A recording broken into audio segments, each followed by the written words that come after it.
نحمده ونصلي ونسلم على سيدنا ومولانا محمد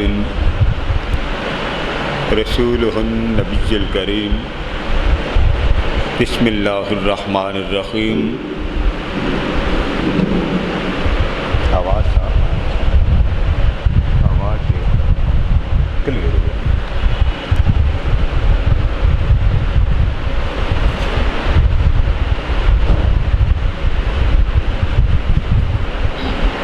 قال الله تبارك وتعالى في القرآن الحكيم من جاء بالحسنة فله عشر أمثالها صدق الله مولانا العظيم۔ محترم حضرات گرامی،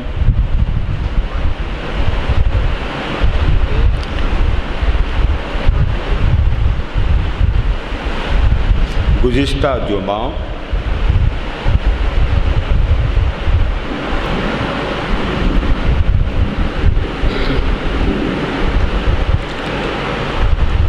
اس بات کو واضح کیا کہ حیات نبوی صلی اللہ علیہ وآلہ وسلم میں کوئی نیک عمل ہوتا تھا تو وہ نیک عمل بشکل قبولیت، بشکل اجر آقا علیہ السلام اپنی حیات میں دکھا دیتے تھے۔ آج کے دور میں یہ بات بظاہر ناممکن ہے، لیکن اس کے راستے بڑے کھلے ہیں۔ حضور سیدنا غوث اعظم رضی اللہ تعالیٰ عنہ آپ کی خدمت میں ایک بزرگ تھے، وہ اپنے چچا کے ساتھ آئے۔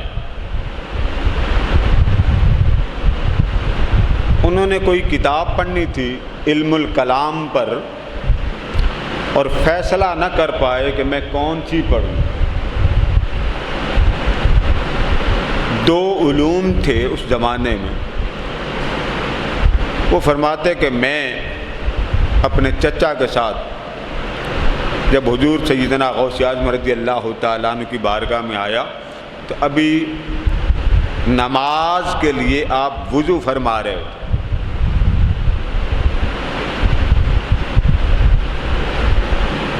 تو فارغ ہوئے تو ابھی جماعت نہیں ہوئی تھی، تو ابھی میں نے سوچا چلے نماز پڑھ لیں گے، پھر عرض کریں گے اور پھر معروضات سن لیں گے، یہ پڑھنا ہے یا یہ پڑھنا ہیں، دونوں علم الکلام۔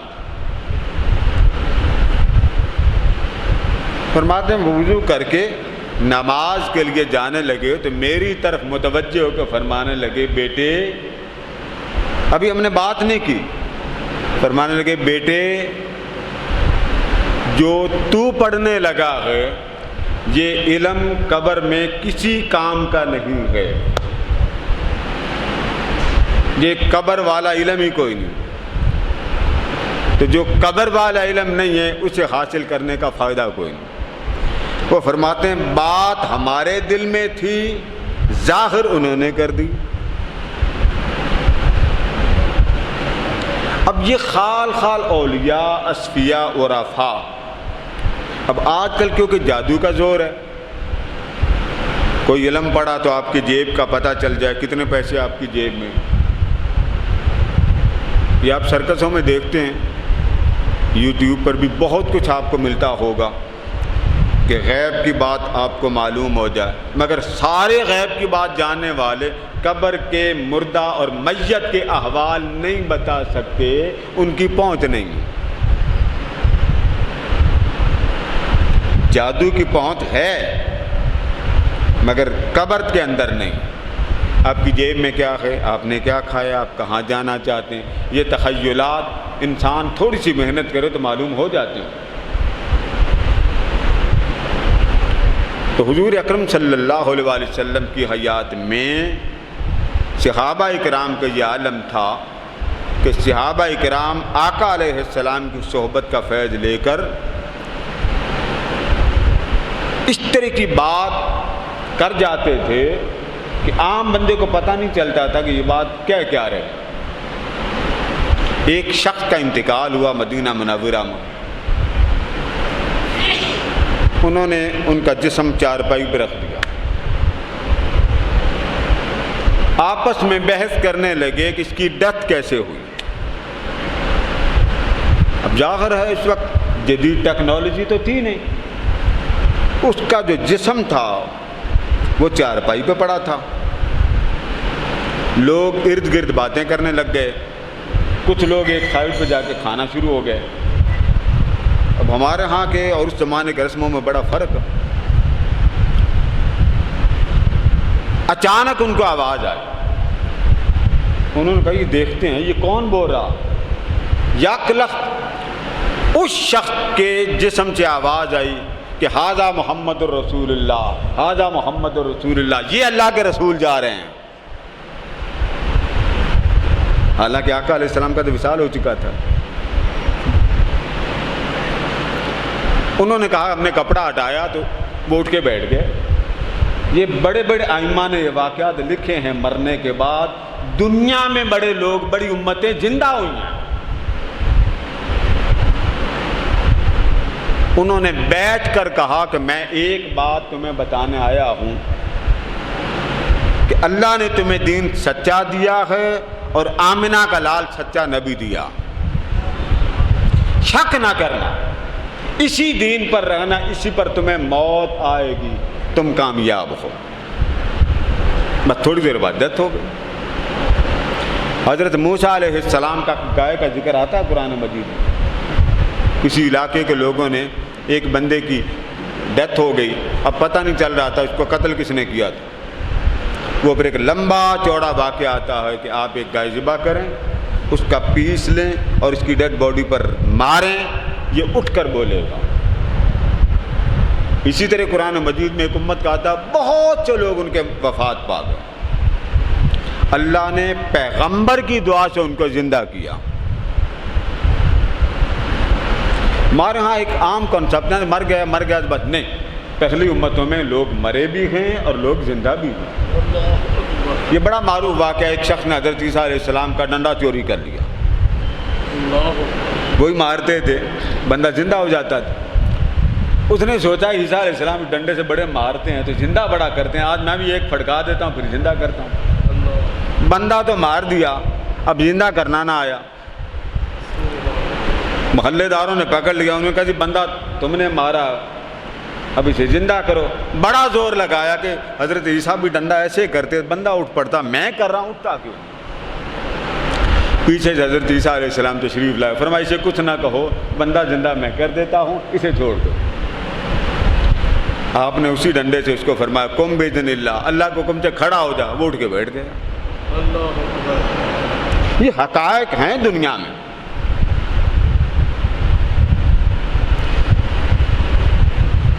ایک بہت بڑے بزرگ تھے لاہور کے، تو وہاں کسی نے ایک بہت بڑا چیلنج کر دیا تھا۔ وہ بزرگ قبرستان میں کھڑے تھے، قبرستان۔ ایک شخص آیا، اس نے ایک قبر کی طرف کان لگایا اور کان لگا کر اس نے کہا جتنے قبرستان والے سب بول کے بتاؤ میں کون۔ تھا جادوگر۔ پورا قبرستان میں کوہرام مچ گیا، بزرگ دیکھتے رہے۔ اس نے ساری بات جب اگلوا دی تو اس نے کہا حضرت اگر آپ واقعی اللہ والے ہیں تو ان میتوں کو بلا کر دکھا دیں۔ آپ نے فرمایا آج نہیں کل، آج تمہارا کام تھا، اب اگلے دن میں تمہیں بتاؤں۔ اگلے دن آپ تشریف لائے، اسے بھی بلا لیا۔ اب عام بندہ جب اس طرح کے واقعہ پڑھتا تھوڑا سا وہ ڈبل مائنڈڈ ہو جاتا کہ دین کو ماننے والا اور اس کے مقابلے میں باطل مذہب کا پیروکار مقابلہ ہو رہا، تو ہمارے ہاں یہ نا فوری جواب دیں، اللہ کی حکمت ہے، مصلحت ہے۔ اگلے دن آپ تشریف لائے اور قبرستان میں کھڑے ہوئے، ایک قبر کے ساتھ آپ نے کان لگایا، بس آپ نے اس جادوگر سے فرمایا اب ان کو بلا کے دکھاؤ. پورا قبرستان خاموش ہے, پورا قبرستان خاموش ہے. میں آپ کے ملک کے حوالے دے رہا ہوں. جب خاموش ہے تو ایک شخص آیا بشکل جن, اس نے ان کے سامنے ہاتھ جوڑے. اس نے کہا مجھے خدا کا واسطہ ہے میری جان چھڑا دیں اس جادوگر سے. آپ نے فرمایا اپنے منہ سے بولو ہوا کیا؟ لوگ بھی کھڑے تھے. اس نے کہا جی کل جو سارے بول رہے تھے وہ کوئی بھی نہیں بولا تھا, وہ میں ہی بولیاں نکالتا آ رہا ہوں. اور یہ اس طرح کا واقعہ حضور علیہ السلام کی حیات میں بھی ہوا. ایک بت پرست تھا, اس کے بت کے اندر سے آواز آنے لگی معاذ اللہ علیہ باللہ, حضور علیہ السلام سچے نہیں. کوہرام مت گیا. اس نے لوگوں کو بلایا آؤ, یہ اللہ کی طرف بلاتا. اب ان کے سامنے کھڑے ہو کے دیکھ لو میرا بت بول رہا. آقا علیہ السلام تشریف لائے, آرام سے بیٹھ گئے. اس بت کے اندر سے جو آوازیں آ رہی تھیں, حضور علیہ السلام سامنے بیٹھے. اس بت نے کہا کہ اس محمد جیسا سچا ہے ہی کوئی نہیں. اس نے پھر اپنے بت پر غصہ تو نکالنا تھا, جو ڈنڈے مارے چھوٹے مارے. جب باہر نکلے تو راستے میں ایک جن آیا, اس کے ہاتھ میں تلوار تھی, اس پر خون لگا ہوا تھا. فرمایا کہاں سے آئے ہو؟ حضور فلاں ایک مشرک ہے, اس کے گھر میں ایک بت ہے, اس کے اندر کوئی باغی جن داخل ہو کر آپ کے خلاف نعرے لگا رہا تھا. میں قتل کر کے آیا ہوں اور آپ کی رسالت کے نعرے اس بت کے اندر داخل ہو کے خود لگا کے آیا ہوں.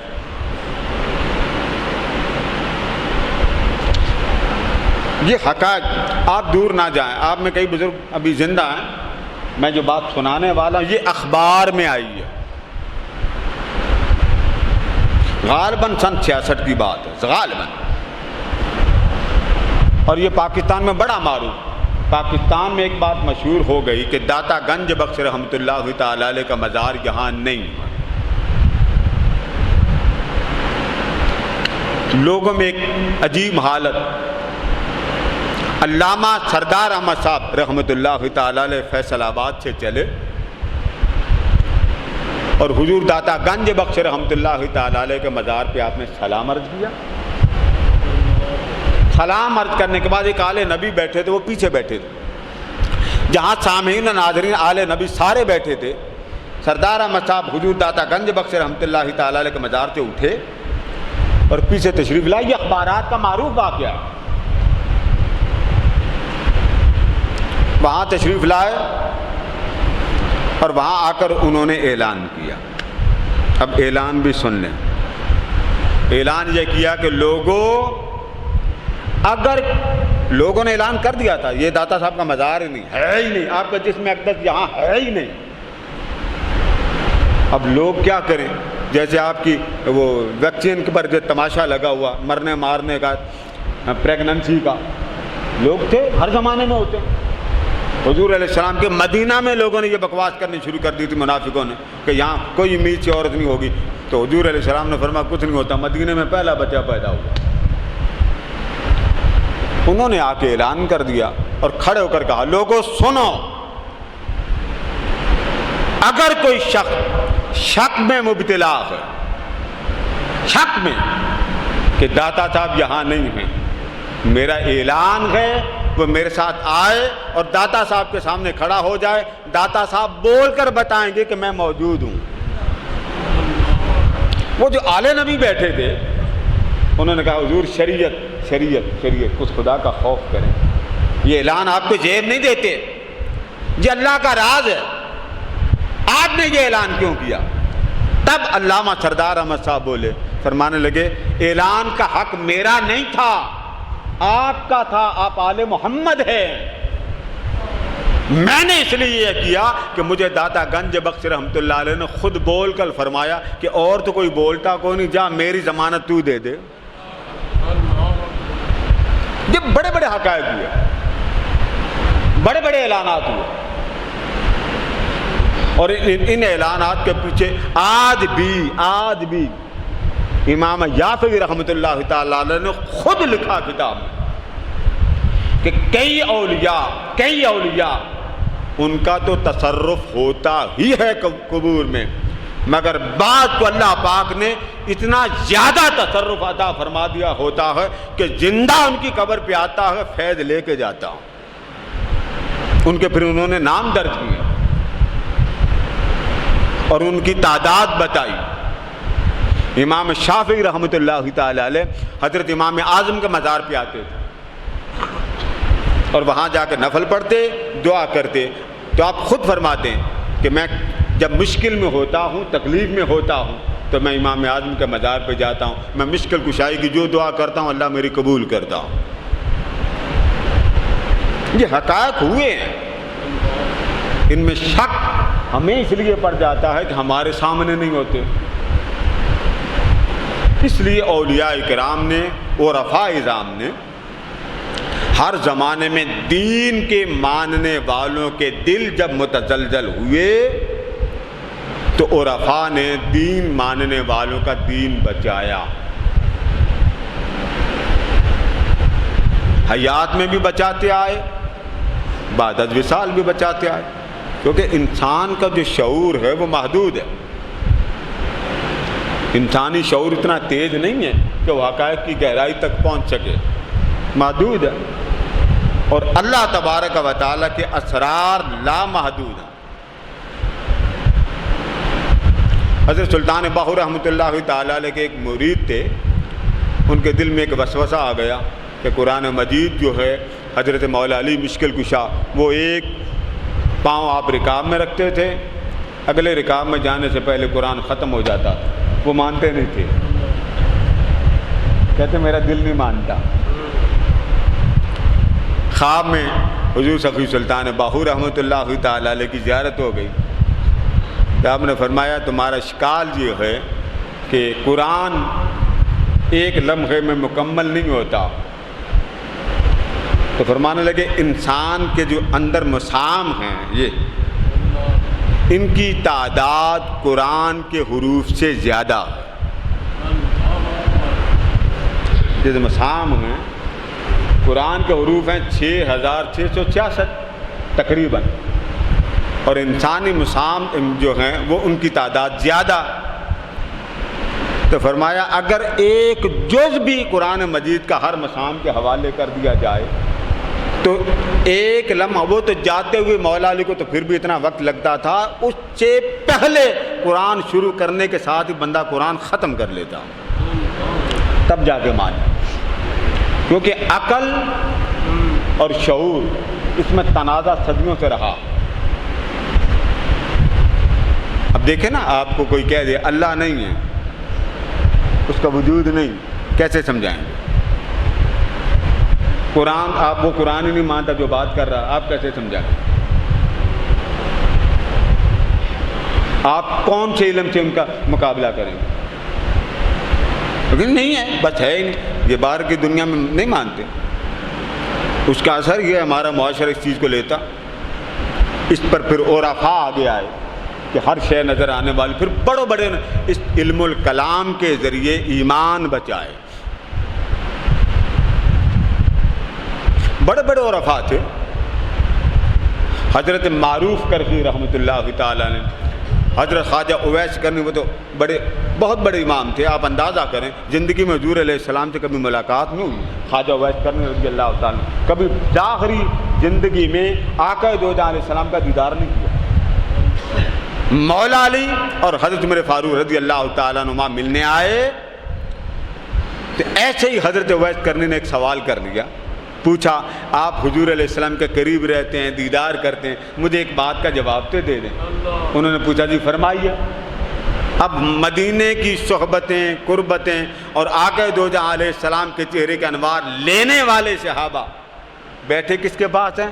حضرت خواجہ اویس کرنی رضی اللہ تعالیٰ۔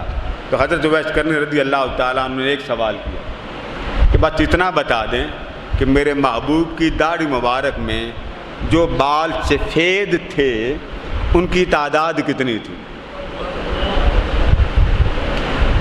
سفید بالوں کی تعداد کتنی؟ تو حضرت عمر فاروق مولا علی کو دیکھنے لگے کہ سوال وہ کیا جس کا ہمیں پتہ ہی نہیں، پاس رہ کے پتہ کوئی نہیں، اور پوچھنے والا دور بیٹھا پوچھ رہا۔ اسی وجہ سے عرفاء نے اپنے اپنے حیات کے دور میں فیض لینے کے طریقے بتائے۔ اب یہاں بڑے لوگ ہیں، مرید بھی ہوتے ہیں، خلیفے بھی بنتے ہیں، عمر گزر جاتی وظیفے پڑھتے پڑھتے، مگر ان کا حال یہ ہوتا ہے صاحب مزار سامنے بیٹھا، صاحب مزار سے لے نہیں سکتے، دے نہیں سکتے۔ مانتے بھی آپ ہیں کہ صاحب مزار مرا معاذ اللہ تو نہیں ہے، زندہ۔ یہاں سے وہاں تک مسلم شریف میں آتا کہ جب انسان کی وفات ہوتی ہے، صحیح مسلم میں، کہ جب لوگ میت کندھے پر لے کر جاتے ہیں تو میت بول رہی ہوتی ہے، میت کلام کر رہی ہوتی ہے۔ الگ بات ہے وہ اپنے زمانے کی جو بات، وہ اس دور میں گزر گیا جس دور میں آپ نہیں ہیں۔ اب وہ دور کے دوران جو گفتگو کر رہا ہے وہ گفتگو ہے اس دور کی، مگر آپ کو سمجھ نہیں آتی۔ اب وہ جملے بولتا قدمونی قدمونی قدمونی، مجھے لے جاؤ۔ اسی طرح قبر میں جب آپ اتارتے ہیں، صحیح بخاری میں، کہ چار اس کے 5 رخ، سر ہے، قدم ہے، دایاں ہے، بایاں ہے، نیچا ہے، اوپر ہے، چاروں طرف سے اعمال اس کو گھیر لیتے ہیں اور منکر نکیر کو اس کے قریب نہیں آنے دیتے۔ اور اس پر کوئی اختلاف نہیں، احادیث مبارکہ بالاجماع ایک کثیر اس کے روایات موجود ہیں اور اس پر انکار نہیں، کہ حضور اکرم صلی اللہ علیہ وسلم نے فرمایا وہ میت اگر جاننے والے کی ہو، آپ کا فیملی ممبر ہے، رشتہ دار ہے، جب اس کو آپ قبر میں اتار دیتے ہو تو قبر میں اتارے جانے کے بعد اللہ پاک اس کی ساری قوت سماعت بھی بحال کر دیتا ہے، قوت بصارت بھی بحال کر دیتا ہے۔ اور اس کی بصارت کا اور سماعت کا یہ عالم ہوتا ہے کہ جب آپ سلام کر کے چلتے ہیں، واپس جاتے ہیں، تو آپ کے جوتے جو آپ نے پہنے ہوتے ہیں، اب آپ جوتے زمین پر جتنا مرضی ماریں آواز نہیں نکلتی، فرمایا جب آپ چلتے ہیں تب آپ کے قدموں کی چاپ وہ قبر والا بیٹھ کر سن رہا ہوتا ہے۔ اب آپ کہہ سکتے ہیں جی ہمیں سنائی نہیں دیتا، بھائی اس جہاں میں پہنچیں گے تو پتہ چلے گا نا۔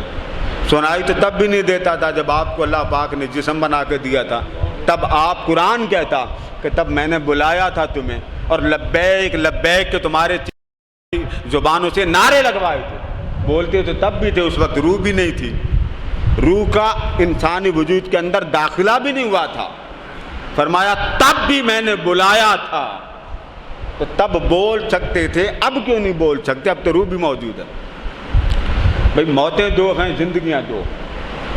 تو میں نے آپ کو بات گزشتہ جمعے یہ بتا دی، روح جتنی پاک ہوتی جائے، مزکہ ہوتی جائے، مصفہ ہوتی جائے، جتنی اجلا ہوتی چلی جاتی ہے، پھر ایک مقام ایسا آ جاتا ہے کہ بندے کی روح اتنی اجلی ہو جاتی ہے کہ اس کو اللہ تبارک و تعالی اس کیفیت میں داخل کر دیتا ہے کہ بظاہر عام جگہ پر وہ بیٹھا ہو، عام جگہ پر، لیکن حالت اس کی یہ ہوتی ہے جو اس کی آنکھ دیکھتی ہے وہ عام بندے کی آنکھ نہیں دیکھتی۔ بڑے بڑے بزرگوں کا واقعہ آتا ہے، اور اس کی وجہ کیا ہے؟ اس کی وجہ یہ کہ روح جب مزکہ ہو جاتی ہے، مصفہ ہو جاتی ہے، تب عالم انوار اس کی آنکھ کو وہ بصارت دے دیتے ہوں، وہ طاقت دے دیتے ہوں، تو اس کو اللہ تبارک و تعالیٰ کسی پردے کے پیچھے رہنے نہیں دیتا۔ حضرت جنید بغدادی رحمۃ اللہ تعالیٰ علیہ کسی جگہ خطاب کر رہے تھے، ایک عیسائی نوجوان وہ اندر بیٹھا، اب جو لیکچر سن رہے تھے اہل ایمان تھے، وہ شخص غیر مسلم بیٹھا تھا۔ گفتگو ہوتے ہوتے آپ نے گفتگو مکمل کی تو وہ آپ کے قریب آیا، اس نے آ کر ایک سوال کیا حضرت جنید بغدادی سے۔ اب آپ اندازہ کریں اولیاء کس طرح انسان کو بڑے مجمع سے، عام لوگوں سے، ایک اس کیفیت کو بچاتے ہیں، ایک اس کو ایمان کی معرفت کیسے دیتے ہیں۔ اس نے آ کر پوچھا حضور ایک بات تو بتائیں۔ فرما پوچھیں۔ اس نے کہا یہ بتائیں کہ حضور اکرم صلی اللہ علیہ وسلم کے فرمان کے مطابق صاحب ایمان شخص سے ہوشیار رہو کیونکہ وہ اللہ کے نور سے تمہیں دیکھتا. یہ اس نے حدیث پیش کی. یہ بات کر کے اس نے کہا حضور ذرا اس بات پر، اس حدیث نبوی پر روشنی ڈالیں. تو حضرت جنید بغدادی رحمۃ اللہ تعالیٰ علیہ نے اس بچے سے فرمایا بیٹا میرا فتویٰ، وہ غیر مسلم تھا، عیسائی تھا، میرا فتویٰ یہ ہے، میرا فتویٰ. اب حدیث کیا تھی کہ آقا نے فرمایا ایمان والا جو کامل ایمان والا ہوتا ہے اس کی نگاہ اتنی تیز ہوتی ہے کہ وہ من کے نور سے دیکھ لیتا ہے کہ یہ کون ہے. اب یہ حدیث آپ کو میں نے سمجھا دی، اور حدیث کے الفاظ کیا؟ اتقوا فراست المؤمن وهو ينظر بنور اللہ تعالی. مومن کی فراست سے ڈرو، وہ تمہیں جب دیکھتا ہے تو وہ اپنی آنکھ سے نہیں دیکھتا، وہ مولا کے نور سے دیکھتا.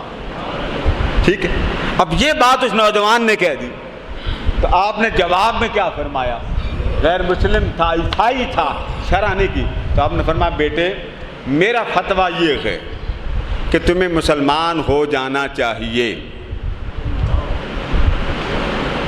عیسائی تھا، تمہیں مسلمان ہو جانا چاہیے، اور عیسائیت کا جو توق تم نے گلے میں پہن رکھا ہے اسے اتار دو کیونکہ یہ اسلام سے دور ہے. بس اتنی بات کہی، وہ بچہ وہیں کھڑے کھڑے کلمہ پڑھ کے مسلمان ہو گیا. مومن کی فراست سے بچو. تو جنید بغدادی نے کس آنکھ سے دیکھا کہ یہ مسلمان نہیں ہے؟ یہ ہوتا ہے، مولا روم فرماتے ہیں یک زمانہ صحبت با اولیاء بہتر صد سال طاعت بیریا. کہ انسان جب کسی نیک کی صحبت میں جاتا ہے، نیک کی، تو جیسے درجہ بدرجہ وہ نیک سے اوپر والا، پھر اس سے اوپر والا نیک، پھر اس سے اوپر والا. اگر عام نیک کی صحبت میں جائیں تو فرماتے ہیں یک زمانہ صحبت با اولیاء بہتر صد سال طاعت بیریا. کہ انسان جب کسی کے پاس جاتا ہے تو اس کے پاس جا کر وہ ایک لمحے کی عبادت کرتا ہے، اللہ کئی 100 سال کی عبادت کی حلاوتیں عطا کرتا ہے، نور عطا کرتا ہے. آگے جا کے بات وہ کہاں ختم کرتے ہیں؟ وہ کہتے ہیں اگر کسی کی نیک صحبت تجھے فرش سے اٹھا کے عرش پر لے جاتی ہے تو بتائیے تو آمنہ کے لال کی صحبت کا عالم کیا ہوتا ہوگا، کہ جن کو دیکھ لینے والا پھر جہنم والا نہیں رہتا. اسی بات کو جنید بغدادی کے بعد آگے میں ایک اور بزرگ کی بات بیان کرنا چاہتا ہوں. حضور سیدنا غوث اعظم رضی اللہ تعالیٰ فرماتے ہیں میرے سامنے یہ ساری کائنات ایسے ہے جیسے میری ہتھیلی پر رکھے سرسوں کے بیج ہوتے ہیں، بس مجھ سے کوئی پوشیدہ نہیں. یہ کوئی ایک بات بھلی کہ میں نہیں کر رہا. حضرت خواجہ باقی باللہ ہندوستان کے بزرگ سلسلہ نقش بند کے بہت بڑے بانی، آپ کا یہ حال تھا جب آپ چلتے تھے تو پیچھے بھی دیکھ لیتے تھے، آگے بھی دیکھ لیتے تھے. کیفیت ہے. اور بات ختم کر رہا ہوں ہماری طبیعتوں پر. ایک بزرگ کا واقعہ آتا ہے، تو انہوں نے مصلے سے اترے، واش روم جانا تھا. مرید بڑا سیانہ تھا، اس نے سوچا کہ اس مصلے پہ بڑی برکتیں ہیں تو میں ذرا مصلے پہ تھوڑی دیر اللہ اللہ کر لوں. بیٹھا تو آپ اپنی وہ اس وقت لکڑی کے جوتے ہوتے تھے جس کو آپ کھڑائیں کہتے ہیں، چلے گئے. اس نے اس مصلے پہ اللہ اللہ اللہ کرنی شروع کر دی کہ حضرت کا مصلہ ہے کہ عرش پر پہنچ جاتا. تھوڑی دیر میں آپ جب واپس تشریف لائے، ظاہر ہے وہ لکڑی کے جوتے تھے، اس کی آواز آتی تھی. وہ آواز سن کر اس نے سمجھا شاید کوئی میرے لیے کھانا لے کے آیا. حضرت بھاپ گئے، انہوں نے وہی اتارے اور اس مرید کی گردن پر 3-4 لگائے. فرمایا ذکر کرے وہ، مراقبہ کرے وہ جو کئی دن کا بھوکا ہو. وہ مراقبہ نہیں کر سکتا، پیر پیچھے سے چل کے آ رہا ہے اور مرید سوچ رہا ہے میرے لیے بڑے رنگ برنگے کھانے آ رہے ہیں. یہ ہوتی ہے معرفت. اسی بات کو اولیاء نے اور عرفاء نے بڑی وسعت کے ساتھ بیان کیا کہ اگر دنیا میں آپ کا دل چمک اٹھے، دنیا میں، اور جس وقت آپ کی آنکھ بند ہوگی قبر میں جاتے ہی حضور علیہ السلام کو آپ کی آنکھ پہچان لے گی، دیر نہیں لگے گی.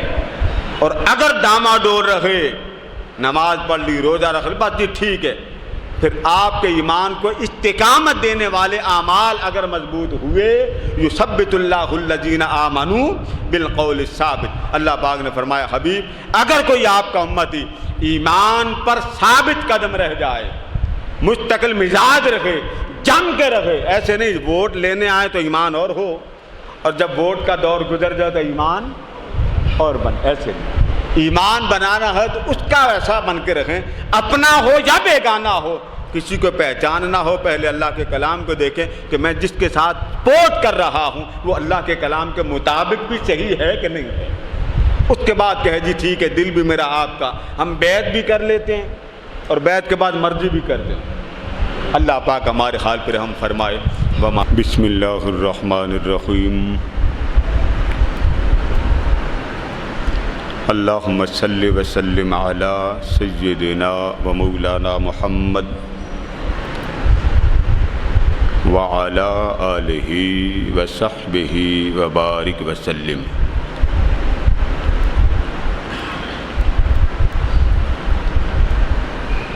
قال اللہ تبارک و تعالی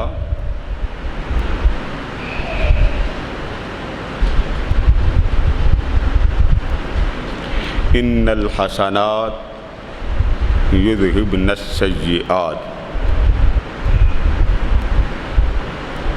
صدق اللہ مولانا العظیم۔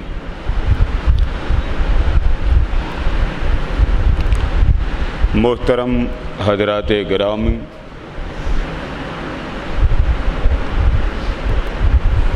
گزشتہ 2 جمعہ میں نے 2 باتیں آپ کے گوشے گزار کی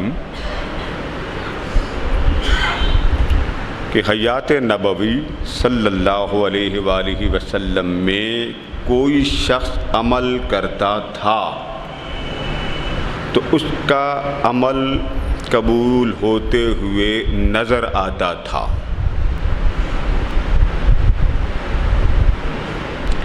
اور اس کو خوشخبری بھی مل جاتی تھی، اس کو امید اس کے کرم کی مل جاتی تھی کہ اللہ پاک نے میرے چھوٹے سے عمل کو اپنی بارگاہ میں قبول فرما لیا ہو۔ ایک تو میں نے یہ عرض کیا، اور دوسری بات یہ عرض کی کہ عمل بشکل قبولیت بشکل اجر نظر آتا تھا، مگر وہ لوگ اجر کے لیے یا اللہ کی بارگاہ سے اجرت لینے کی نیت سے عمل نہیں کرتے تھے، جیسا کہ آج ہمارے اس دور میں 2 لفظ بڑے بولے جاتے ہیں، آئیے نیکی کما لیں، نیکی کما لیں، اعمال کر لیں، یہ لفظ برے نہیں ہیں۔ اللہ پاک نے فَافْعَلُوا الْخَيْرَاتِ، نیکی میں سبقت کرو، سبقت کرو حکم فرمایا، سبقت لے جاؤ حکم فرمایا۔ اجرت کا لفظ اللہ پاک نے جب بولا تو اس کا اطلاق اللہ پاک نے وفات کے بعد کیا، ملے گا، دکھائی دے گا، لیکن دنیا میں انکار نہیں کیا کہ ممکن ہی نہیں۔ یہی وجہ ہے اولیاء کرام نے خواب کے ذریعے کوئی شخص درجہ بدرجہ اپنے پہلے درجے سے اگلے، اس سے اگلے، اس سے اگلے درجے میں پہنچنے کے لیے خواب کے ذریعے ان علامات کو بیان کر دیا، جن علامات کو آقا علیہ السلام نے صحابہ سے سنا اور حضور علیہ السلام نے جواب دیا، صحابہ کرام نے وہی جواب امت کو دیا، اس کے جوابات بنتے بنتے روحانی کائنات کے نظام روحانیت کی ترقی کے درجے معلوم ہوئے کہ خواب میں اگر آپ کو کبوتر جتنا پرندہ نظر آئے تو اس کا مطلب کیا ہے، بکری جتنا جانور نظر آ جائے تو اس کا مطلب کیا ہے، حلال جانوروں میں سے کوئی جانور نظر آ جائے تو اس کا مطلب کیا ہے، حرام جانور نظر آ جائے تو اس کا درجہ کیا ہے۔ آپ پھر درجہ بدرجہ جو مراحل ہیں جن کو مختلف سلوک و تصوف میں نام دیے گئے، یہ آپ کے نفس کا پہلا درجہ، نفس امارہ، یہ نفس مارا کے بعد پھر نفس لاغمہ، پھر ملغمہ، پھر راضیہ، پھر مردیہ، یہ سارے درجے اللہ پاک نے بندے کو خواب کے ذریعے بتائے تاکہ اس کو اپنا پتہ ہو کہ میں کون سے درجے پر ہوں، اور شیخ کامل، مرشد کامل مجھے ان مراحل کی خبر، وہ روحانی طور پہ تو لیتے ہیں لیکن وہ دیکھتے رہتے ہیں کہ مرید عمل میں کتنا مخلص ہے، اعمال کے اندر اس کا ذوق کتنا ہے، جنون کتنا ہے، اشتیاق کتنا ہے۔ یہ جو ہمارے عمل کرتے ہیں، اب دیکھیں نا، آپ وضو کرتے ہیں، نماز پڑھ لی آپ نے، ایک شخص آپ کو دیکھ رہا، آپ وضو بڑے آرام سے کرتے ہیں، دعائیں بھی پڑھتے ہیں، آپ نے سارے اعضاء اچھے تسلی سے دھوئے، اب آپ نماز کے لیے مصلی پہ آئے، آپ نے نماز پڑھی، نماز میں بڑے روئے، آپ دیکھ رہے ہیں، قریب نہیں بیٹھے کہ وہ کیا کر رہا، سلام پھیرا، آپ سے کوئی شخص پوچھے جی نماز ہو گئی، تو ایک عالم یہ جواب دے گا ہاں اس نے وضو بھی صحیح کیا، اس نے نماز کے ارکان بھی صحیح ادا کیے، الگ بات ہے اس نے رو دھو کے اپنے رب کو منایا ہوگا، اب اندر کی بات تو بندے کو معلوم تو نہیں ہے نا کہ اس نے کیا سوچا۔ اولیاء کے پاس آپ چلے گئے کہ جی عالم نے کہا اس کی نماز ہو گئی، اس کا وضو ہو گیا، عارف سے آپ نے پوچھا تو عالم نے کہا سب کچھ ہو گیا، وضو بھی ہو گیا، نماز بھی ہو گئی۔ جب عارف کی صحبت میں بیٹھے تو عارف نے پہلا سوال یہ کیا کہ بندے جب تو ہاتھ دھو رہا تھا، اپنے اعضائے ظاہر کو دھو رہا تھا، تو کیا تو اپنے من کے گناہ بھی دھو رہا تھا یا نہیں دھو رہا تھا؟ پھنس گئے؟ نہیں جی نہیں، میں تو بس وضو ہی کر رہا تھا۔ اچھا آپ وضو کر رہے تو وضو صرف یہی دھونا؟ اب عارف آپ کو حدیث رسول سنا رہا ہے، آقا نے فرمایا جب تم ہاتھ دھوتے ہو تو اللہ پاک اس سے گناہوں کو جو تمہارے وجود سے سرزد ہوتے ہیں اللہ پاک وہ معاف کر دیتا۔ باطن کے گناہ کون دیکھے؟ اچھا آپ نے نماز پڑھی جی میں نے نماز پڑھی، چلیں ٹھیک ہے، تو جب نماز پڑھ رہے تھے اب درویش نے پوچھا تجلیات کا نزول ہوتے ہوئے محسوس ہوا؟ نہیں جی یہ تو نہیں پتا، دکان کا پتا تھا بند کی ہے کہ نہیں کی، چابی جیب میں ہے، خدا جانے بیٹا وہاں بیٹھا ہے کہ نہیں بیٹھا، ہر بندے کو خیال آتا اس میں کوئی بھی معاف نہیں۔ اللہ اکبر۔ اچھا چلے ٹھیک ہے، تو نماز پڑھتے ہوئے مزہ محسوس ہوا، کیف حلاوت لفظ پڑھتے گئے کیف بڑھتا گیا، نہیں مزہ تو نہیں آیا۔ اب ذرا لفظ نوٹ کریں، مزہ تو نہیں آیا۔ چلیں یہ بتائیں کہ جب آپ نماز پڑھ رہے تھے تو آپ کے تخیل میں تصور میں شے کیا تھی؟ بس جی میرے تصور میں یہ تھا بیگم میری ناراض ہو کے چلی گئی، 7 دن ہو گئے گھر نہیں آئی، تو میں رو رو کے اللہ کو منا رہا ہوں۔ کھڑے اللہ کے گھر میں اور رو کس لیے رہے؟ آپ عالم دیکھ رہا ہے کہ وہ نماز صحیح پڑھ رہا ہے، عارف یہ پوچھ رہا ہے کہ کس لیے روئے، کیا تصور تھا؟ اس نے کہا جی بیگم گھر سے چلی گئی، روٹی پکانے والا کوئی نہیں، بچے چیختے ہیں چلاتے ہیں، تو آج آ کے رب کو ہی سناؤں اور کس کو سناؤں؟ بول کے نماز میں فرق پڑے گا کہ نہیں پڑے گا؟ اب آپ نے سلام پھیرنا، کب حیات نبوی میں تو یہ کبھی مسئلہ اتنا پیش نہیں آیا تھا کہ سجدہ صاحب بار بار کریں۔ میرے خیال ہے آج کے نمازی الا ماشاءاللہ کوئی ہوگا جس کو سجدہ صاحب روزانہ لاحق نہ ہوتا ہو۔ وہ پھر قول تو بنا ہوا نا کہ مجنوں اور لیلا کی محبت کا، کہ مجنوں گزرا تو آگے سے وہ ایک اللہ والے نے پوچھا میری نماز کے دوران تم آگے سے کیوں گزرے ہو؟ پھر تو یہ باتیں بنے گی، مذاق تو بنے گا۔ ہمارے ہاں اللہ نے بڑے مراحل پیدا کیا، اور یہ قرآن کا فیصلہ، اللہ ہر زمانے میں انسان کے شعور کو، فہم کو، ادراک کو آثار کے ذریعے ہدایت دیتا۔ یہ نہیں ہے، شیخ سعدی رحمۃ اللہ تعالیٰ علیہ فرماتے ہیں میں اپنے والد گرامی کے ساتھ سفر پہ تھا، تو فرماتے ہیں ایک جگہ ہمیں پڑاؤ پڑا، مسجد تھی، مسجد میں چلے گئے، لوگ اور بھی آرام کر رہے تھے، تو فرماتے ہیں آدھی رات کو میں اور میرے والد گرامی اٹھے، ہم دونوں نے تہجد پڑھی۔ عموماً سفر میں لوگ تھکے ہوں تو نہیں پڑھتے، فرماتے میں نے اور میرے والد گرامی نے تہجد پڑھی۔ جب تہجد پڑھ لی تو میرے دل میں خیال آیا، میں نے کہا بابا جان یہ دیکھیں کتنے غافل ہیں، یہ سارے سو رہے ہیں، تہجد نہیں پڑھی۔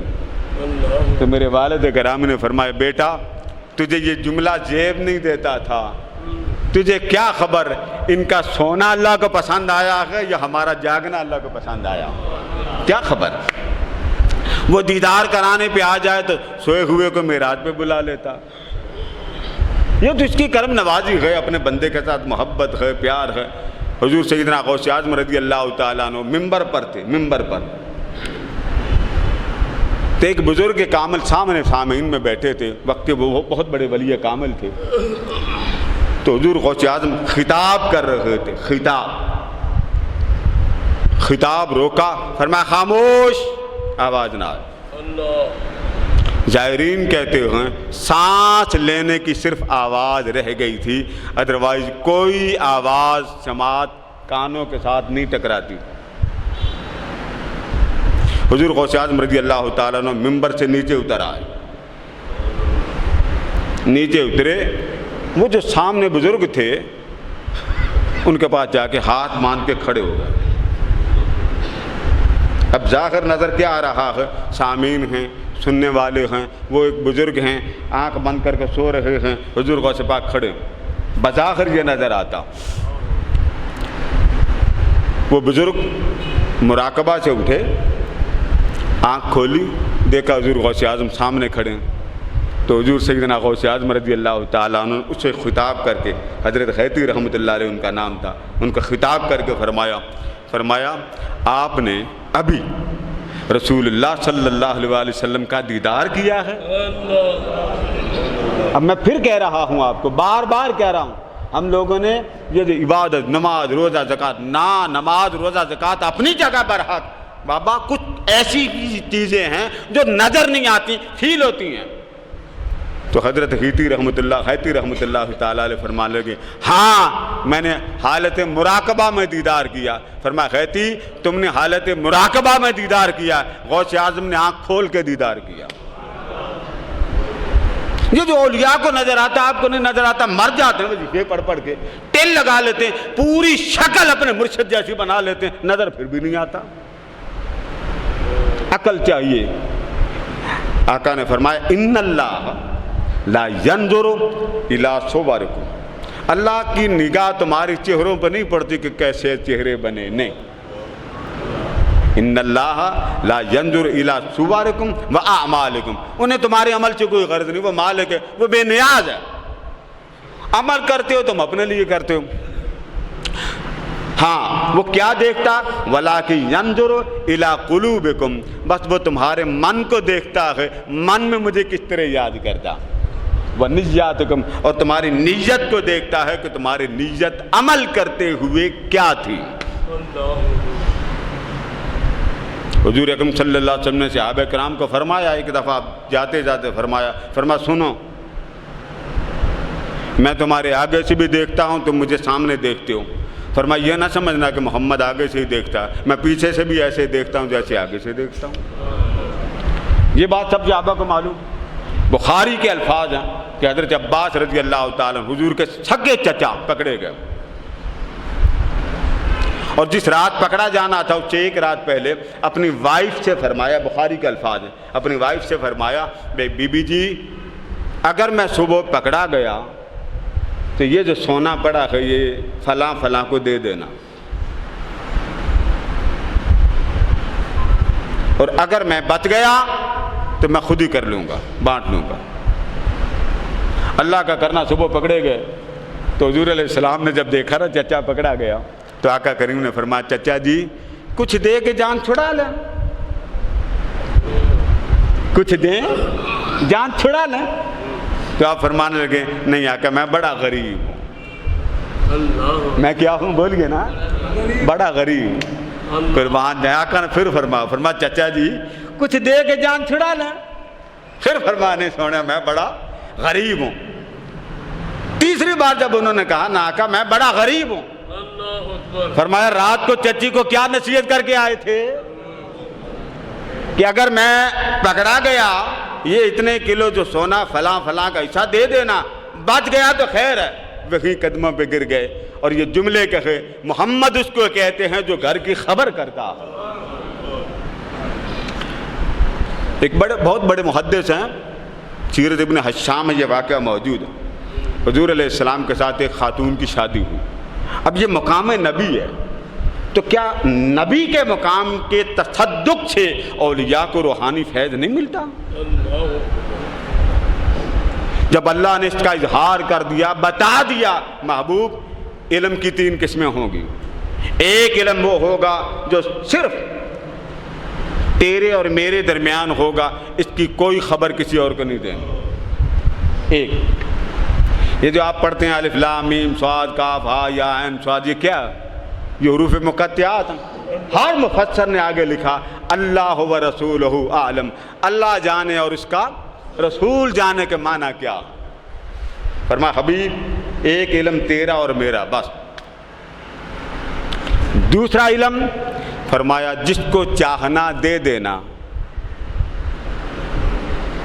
اور اس کے بارے میں فرمایا کہ وہ خاص علم ہے جو اللہ کے رازوں میں سے راز ہے، وہ کسی کو ملتا۔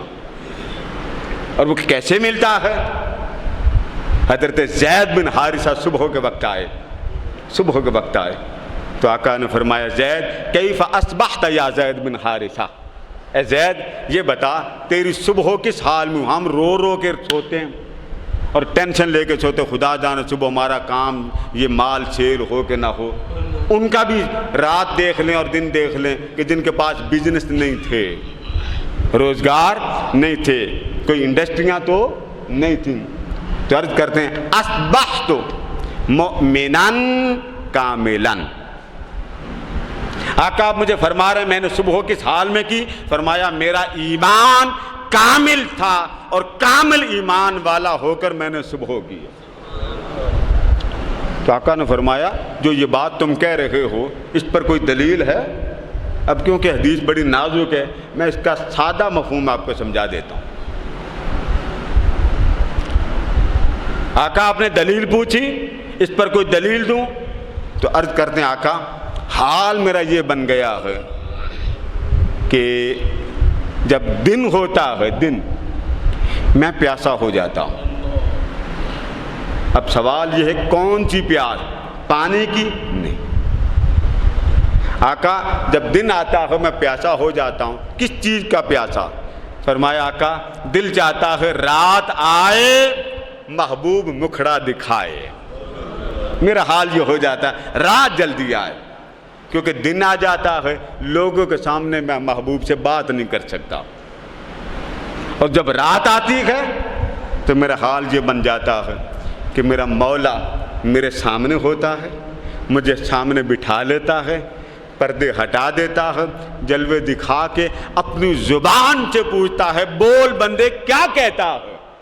جب وہ میٹھی زبان میں مجھ سے کہتا بتا کیا کہتا ہے، آقا پھر رہا نہیں جاتا کہ میں کیا کہوں کہ میں کیا چاہتا ہوں، بس میں اتنا چاہتا ہوں کہ تیرا چہرہ میرے سامنے رہے اور مجھے کسی شے کی غرض نہیں۔ جب اتنی بات سنی تو آقا نے فرمایا قد عرفت اے زید، اب تو عارف ہو گیا، تجھے مولا کی پہچان ہو گئی۔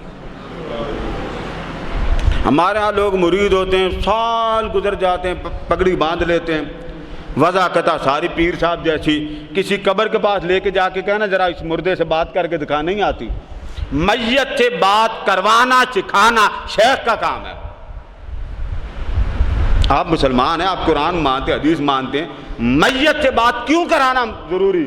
وہ جو قبر کے اندر کے انوار ہیں اس کی لذت مرنے والا زندہ کو دیتا۔ یہ دین ایسا تو نہیں ہے کہ بس جب آنکھ باندھ چھٹی، نہیں۔ علامہ سیوطی فرماتے ہیں، میں وہ روایت سنانے لگا کہ حضور کو جو خیرات ملی اس میں سے ایک جھلک کہ علوم کی 3 قسمیں اللہ پاک نے دی۔ ایک علم فرمایا حبیب بس تو جانے میں جانوں، کوئی غیر نہ جانے، اور دوسرا فرمایا حبیب جسے چاہنا دے دینا، اور تیسرا علم فرمایا یہ سب کے لیے۔ سیرت ابن حشام میں گئے کہ آقا دو جہاں علیہ السلام کی ایک خاتون سے شادی ہوئی، اس خاتون کے والد کو پتہ چلا کہ حضور اکرم صلی اللہ علیہ وسلم مسلمانوں کے نبی نے میری بیٹی سے شادی کر لی۔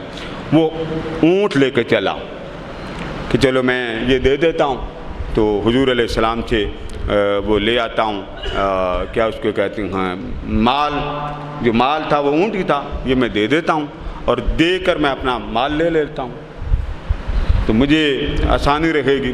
اونٹ جب لے کے چلا تو اس کے اونٹ دو قسم کے تھے، اچھے بھی تھے کمزور بھی تھے۔ راستے میں جنگل آیا، اس نے سوچا کہ اچھے اچھے اونٹ میں کیوں اپنے بیٹی کو چھڑانے کے لیے حضور علیہ السلام کو دوں۔ اب راستے میں جنگل تھے، وہ جو ہٹے کٹے تر و تازہ صحت مند اونٹ تھے ان کو وہاں جنگل میں چھوڑا، اور جو کمزور کسی کام کے نہیں تھے وہ لے کے حضور کی بارگاہ میں پہنچ گئے۔ جب آقا علیہ السلام کی بارگاہ میں پہنچا تو عرض کرتا یا رسول اللہ صلی اللہ علیہ وسلم، یہ اونٹ لے لیں، میں اپنی بیٹی کی طرف سے وہ جو جرمانہ وہ دینے آیا ہوں فدیہ کے طور پہ، وہ لے لیں، میری بیٹی چھوڑ دیں۔ فرمایا آپ کی بیٹی ہمارے پاس امانت ہے، لے جاؤ، لیکن جاتے جاتے یہ بتاؤ کہ گھر سے تم دو قسم کے اونٹ لے کے چلے تھے،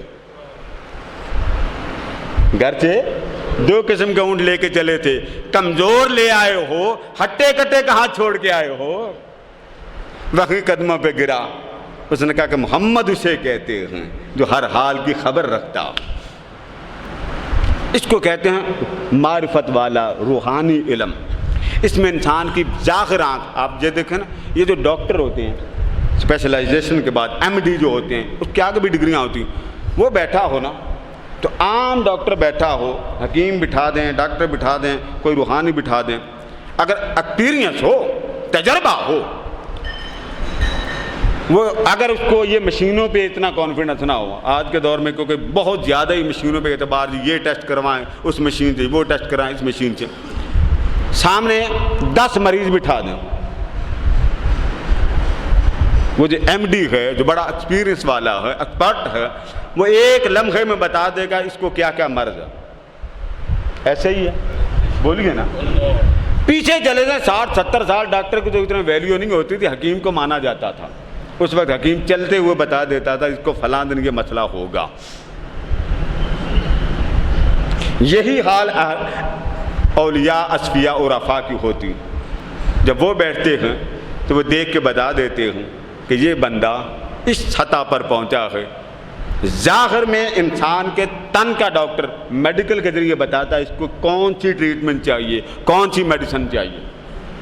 یہ جو روح کے ڈاکٹر ہوتے ہیں ان کا حال یہ ہوتا ہے، بندے کے وجود سے وہ کیڑا نکال دیتے ہیں، وہ وائرس نکال دیتے ہیں کہ جس سے روحانی ترقی میں رکاوٹ آ جاتی ہے۔ اور یاد رکھے روحانی ترقی کا مطلب یہ نہیں ہے کہ آپ کی نماز چھوٹ گئی، نہیں۔ رابعہ بصری رحمۃ اللہ تعالیٰ علیہ بہت بڑی ولیہ کاملہ تھی، بہت بڑی، اور آپ کا حال یہ تھا کہ ایک دفعہ آپ کی ایک منزل رک گئی، منزل سلوک کے مرحلے میں سے ایک مرحلہ رک گیا، وہ رکا تو وہ منزل، اب ظاہر ہے کبھی کبھی منزل رک جاتی ہے، کبھی سلو ہو جاتی ہے، کبھی آپ نماز پڑھیں کہ مزہ نہیں آئے گا، حلاوت نہیں ملے گی، بے چین طبیعت ہوگی، ایک عجیب سا اضطراب ہوگا۔ یہ یاد رکھیں جب یہ اضطراب ہو تو اس کا مطلب یہ ہے کہ آپ کی جو روحانی ترقی ہے وہ کسی جگہ جا کے رک گئی ہے۔ سلوک کے مراحل میں، روحانیت کے مراحل میں رک جائے، اس کے درجے ہوتے ہیں۔ فرماتی ہیں میں جا رہی تھی، راستے میں ایک کتا وہ پیاس سے مر رہا تھا، کوئی جانور تھا یا کتا تھا، فرماتی میں نے اس کو وہاں سے اٹھایا، 12 میل اس جانور کو لے کے چلی گئی۔ اللہ اکبر! کتنے میل؟ 12 میل۔ فرماتی 12 میل، کیونکہ مجھے وہ منزل جس منزل میں رکاوٹ آ گئی تھی، مجھے 12 سال ہو گئے تھے، وہ مل نہیں رہی تھی۔ فرماتی ہیں جب منزل مجھے 12 سال ہو گئے وہ مل نہیں رہی تھی اور میں مضطرب تھی کہ وہ مل جائے، باقی معاملے چل رہے تھے۔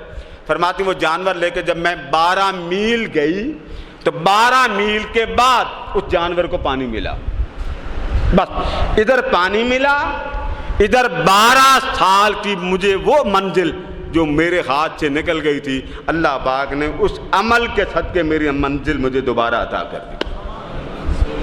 یہ مراحل ہوتے ہیں، یہ نہیں آپ نماز پڑھیں، روزہ رکھیں تب نہیں، اس کے احوال ہوتے ہیں۔ اس کے احوال. عبادت آپ صرف 5 تک لیتے ہیں, اللہ 5 تک عبادت نہیں لیتا. النظر الی والدیہ عبادت, فرمایا باپ کا چہرہ تک لو تو عبادت ہے. اب اس میں یہ نماز کے 5 حصوں میں سے نہیں ہے. ماں کا چہرہ تک لو, حج مقبول کا ثواب ہے, عبادت الگ ہے. نماز, روزہ, زکوٰۃ, حج, یہ ساری چیزیں الگ رکھیں, باقی چیزیں بھی ہیں. فرمایا کسی مومن کا چہرہ تک لو پیار کے ساتھ, اللہ پاک تمہیں اجر عطا کرے گا کہ تم نے اللہ کی عبادت کر لی. پھر ایک مقام پر فرمایا کسی عالم کا چہرہ دیکھنا ایسے ہے جیسے تاجدار کائنات کا دیدار کیا. درجے قرآن کو تک لیا, فرمایا قرآن کا ورق تک لیا تو گویا تم نے اللہ کی عبادت کر لی. النظر الی جدار الکعبۃ, فرمایا اگر کعبے کی فقط دیوار تک لی گویا تم نے عبادت کر لی. النظر الی وجہ علی, علی کا چہرہ تک لیا گویا تم نے عبادت کر لی.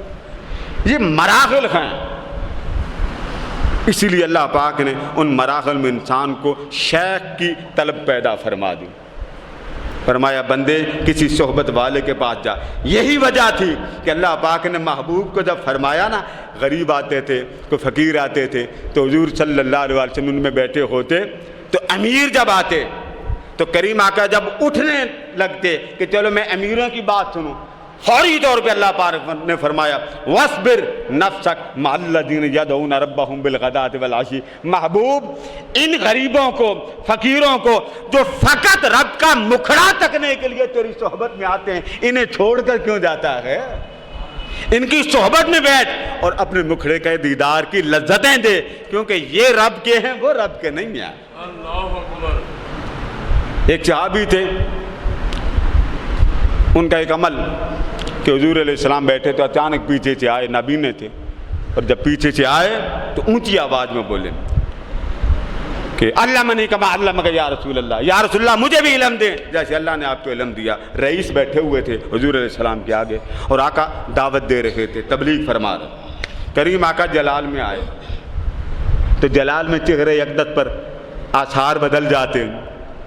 جب آثار بدلے, وہ نابینا تھا, وہ جو آنے والا شخص تھا, نووارث صحابی تھا, نابینا تھا. جب پتہ چلا کہ پتہ نہیں میری وجہ سے حضور علیہ السلام کی طبیعت پر یہ میرا عمل ناگوار گزرا, گھر چلے گا, روتے رہے. اللہ پاک نے فرمایا حبیب آپ کو کیا خبر, وہ دل کو پاک کرنے کی خیرات لینے آپ کی بارگاہ میں آیا اور آپ نے اسے جلال سے دیکھا.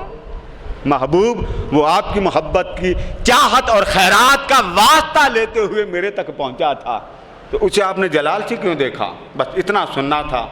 آپ نے پیغام دے بھیجا, بلا کے لاؤ. وہ صحابی آئے, میرے آقا کھڑے ہو کر اسے سینے لگایا, فرمایا تیرے صدقے میرے محبوب نے مجھے ڈانٹا ہے, تیرے صدقے مجھے میرے محبوب نے ڈانٹا. پھر اکثر اس کو بلا کر فرماتے یہ ہے وہ جس کی وجہ سے اللہ نے مجھے ڈانٹا. یہ جو محبت کی زندگی ہوتی ہے جس میں فقط وہ ہوتا, اس وقت یہ نیکیاں اتنی طلب نہیں رہتی کہ میں یہ عمل کروں تو اتنا ثواب ملے گا, یہ عمل کروں اتنا ثواب ملے گا. نہیں, آقا علیہ السلام نے اس بات کو بڑا واضح فرمایا. اور وہ کیا فرمایا؟ میرے آقا نے فرمایا اخلص دینک, اپنے دین کو اتنا صاف کر لے, اتنا صاف کر لے, یکفیک القلیل من العمل, کہ اگر تو عمل تھوڑا بھی کیوں نہ کرے, تھوڑا سا ایک جز بھی عمل کیوں نہ کرے, اللہ پاک تجھے اس کا بھی اجر سمندر سے زیادہ عطا کرے گا. ہمارے ہاں یہ کریں نہیں, اولیاء, آپ اولیاء کو دیکھ لیں, ان کی عبادت بہت کم, ان کے کھانے اور پینے کے لوازمات بہت کم, لیکن آج اس کے معاملات برعکس ہیں کہ انسان بڑے عمل کرتا, وظائف تسمیاں ٹوٹ جاتی ہیں, مگر بندے کی حقیقت وہیں کی وہیں رہتی. اللہ تبارک و تعالی ہمارے حال پر رحم فرمائے. وما علینا الا البلاغ.